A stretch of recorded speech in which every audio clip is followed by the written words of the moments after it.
The first thing I noticed when I walked into the engagement party wasn't the crystal chandeliers or the live string quartet. It was the dirt on my boots. Vanessa, my brother's heiress fiancée, spotted me instantly. "Look who decided to show up," she sneered loud enough for everyone to hear. "The filthy grape picker is here." I didn't flinch at the insult. I flinched at what was hanging around her neck. My grandmother's vintage locket. The one promised to me. When I looked at my mother, she just shrugged. "Vanessa appreciates history, Monica.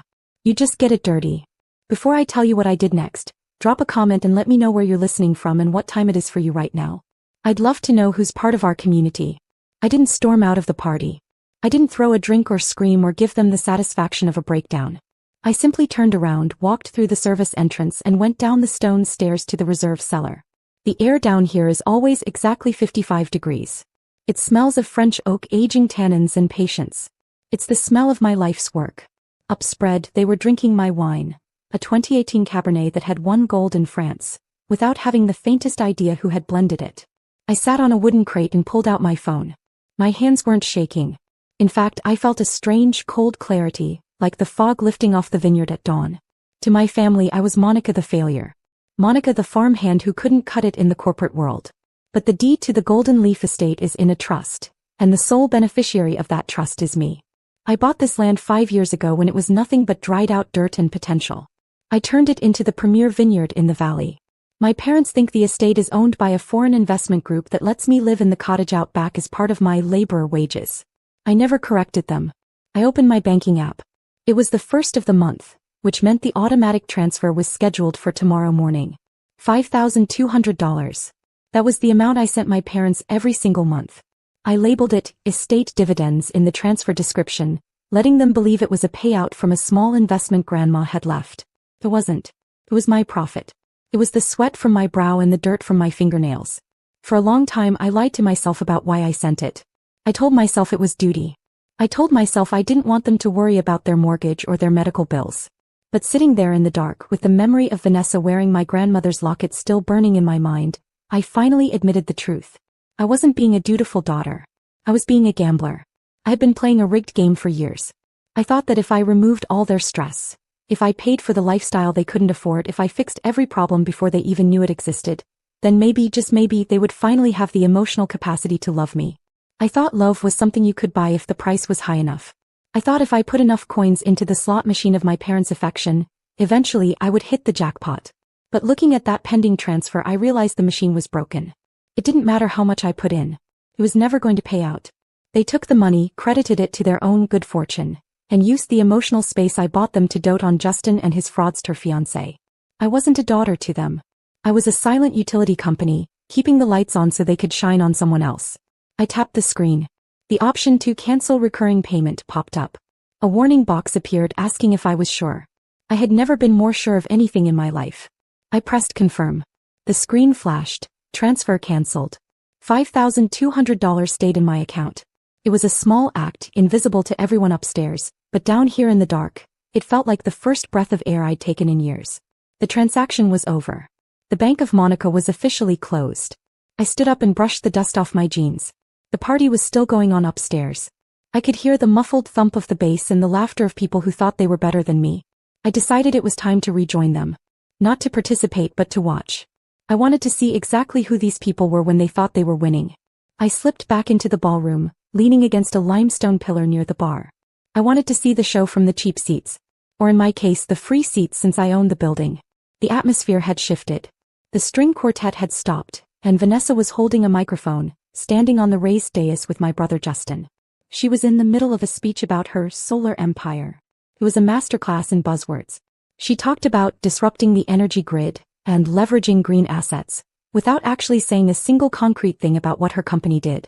My parents were in the front row, looking up at her with an adoration they had never wasted on me. They weren't just proud, they were hungry. They looked at Vanessa and saw their retirement plan. They saw a second chance at the high life they felt they deserved. Vanessa paused to take a sip of wine. It was my estate's signature vintage, a 2015 Cabernet Sauvignon that retailed for $200 a bottle. She took a sip, wrinkled her nose and handed the glass to a passing server with a look of distaste. "A bit acidic for my taste," she announced into the microphone, getting a ripple of polite laughter from the crowd. "But I suppose when you're in the rustic part of the valley, You make do with what you have. We'll be serving real wine at the wedding in Paris. The server she handed the glass to was Elias, my head vintner. He was 60 years old and had forgotten more about wine than Vanessa would ever learn. I saw his jaw tighten, but he took the glass with a bow. I couldn't help myself. I stepped forward.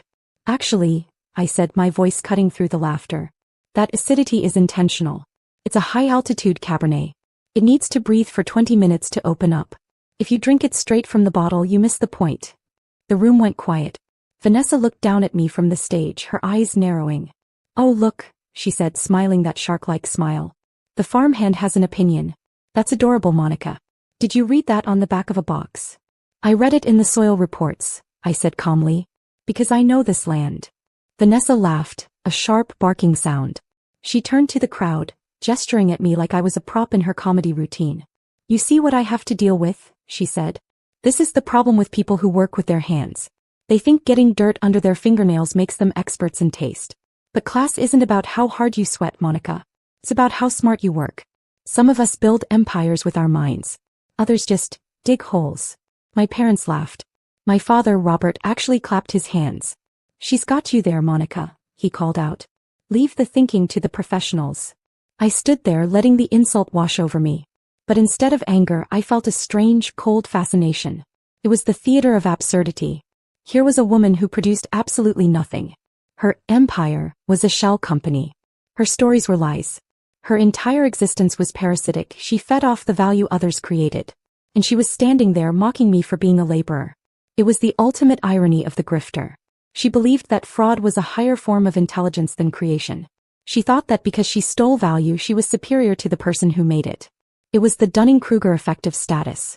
She didn't realize that without people like me, people who dig the holes, plant the vines, and harvest the grapes, people like her would starve. He thought she was the queen of the castle.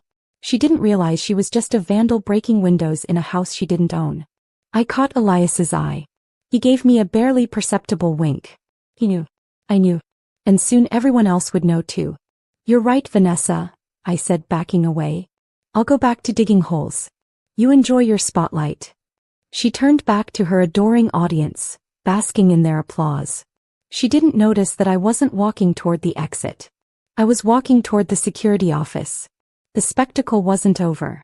Vanessa clapped her hands, demanding silence again. And now, she announced, her voice trembling with theatrical emotion, I have a surprise. I flew them in from our estate in Monaco just for tonight. Please welcome the people who made me who I am. My parents, the Duke and Duchess of Solar, Richard and Eleonora. The double doors swung open. A couple walked in looking like they had just stepped off a yacht. The man was silver-haired and distinguished, wearing a linen suit. The woman was draped in pearls, holding a tiny dog. The crowd gasped. My parents, Robert and Susan, practically vibrated with excitement.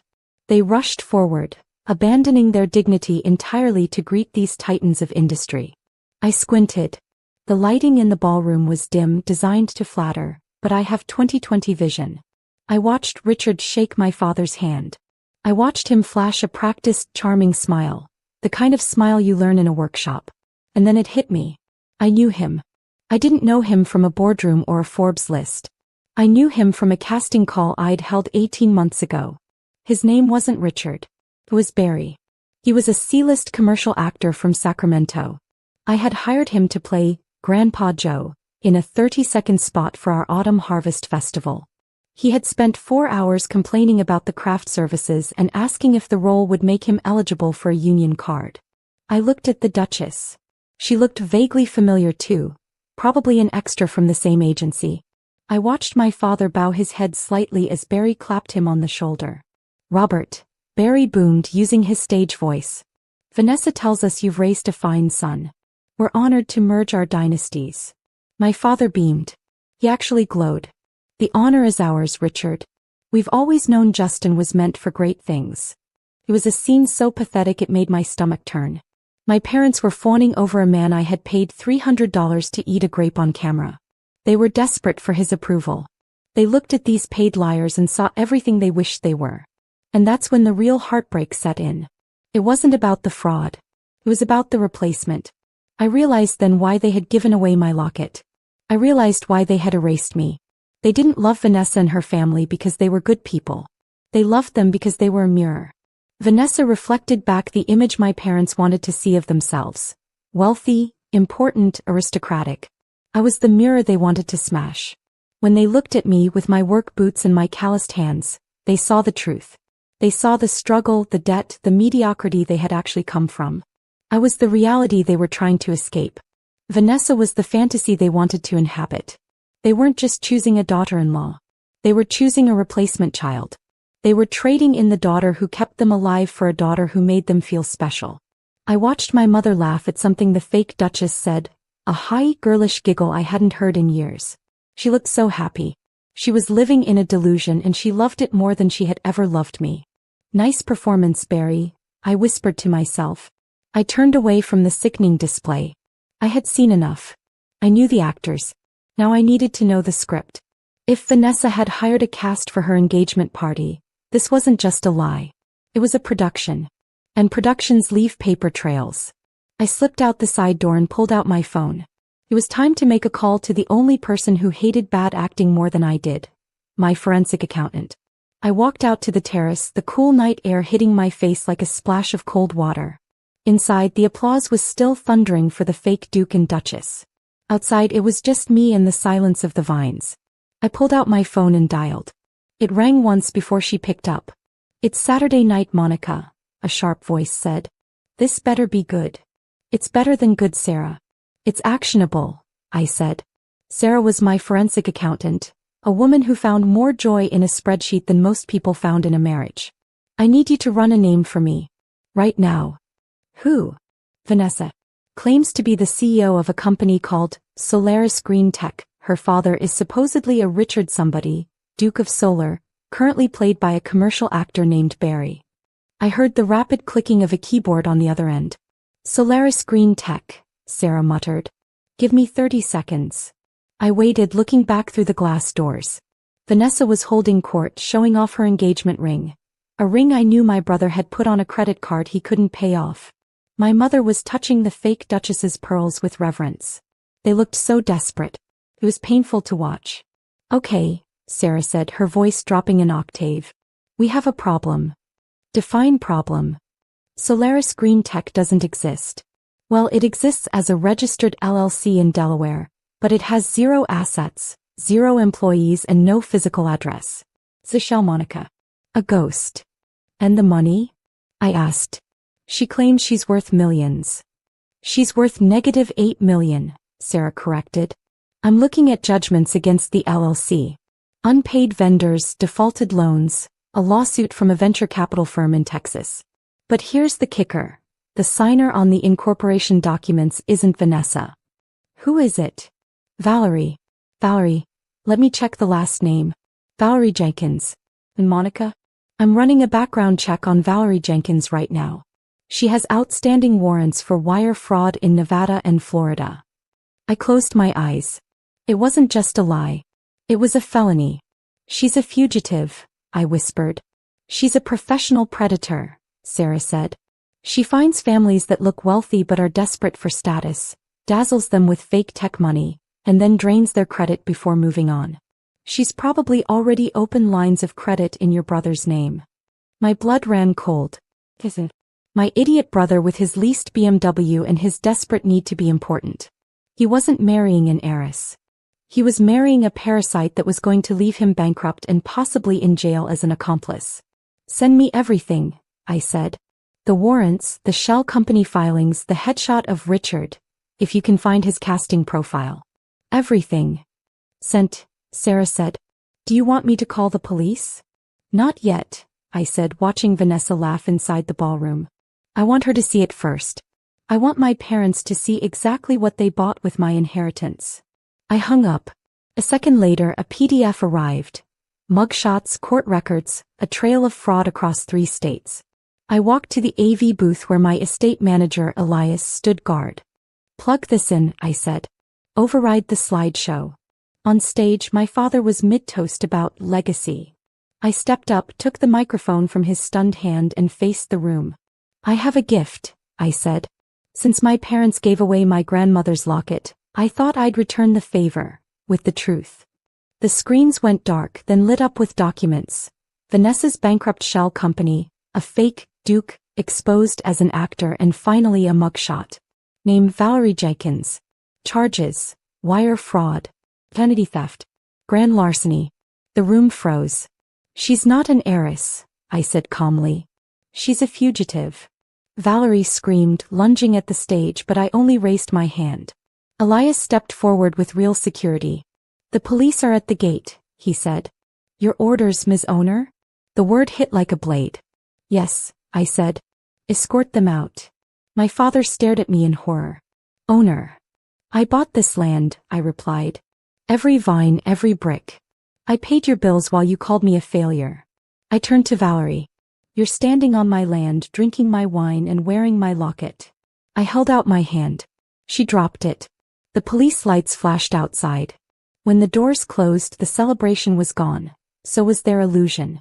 The transfers are cancelled, I said. I'm keeping my money. You chose Justin. Let him figure it out. I walked out into the vineyard as dawn broke over the hills, the air clean and honest. I fastened the locket around my neck. I wasn't invisible anymore. I wasn't the label.